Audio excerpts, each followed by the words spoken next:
Furðudýr vikunnar er skúfhala klettafía.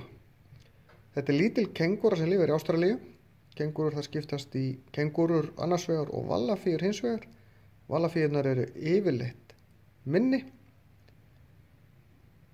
En skúfhala klettafía, hún verður rétt rúmur hálfur metri að lengd og eru með þófa sem að gefa gott grip. Það eru svona grófir í þófunum aðeins sem gera þeim kleift að príla auðveldlega í klettum.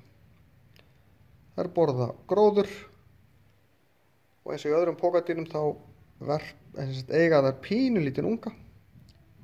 Hann er bara örfáir sentimetrar á lengd. Hann skríður upp í pokan þó hann sé blindur og nakinn og geta ekkert, en þá skríður hann upp í pokan.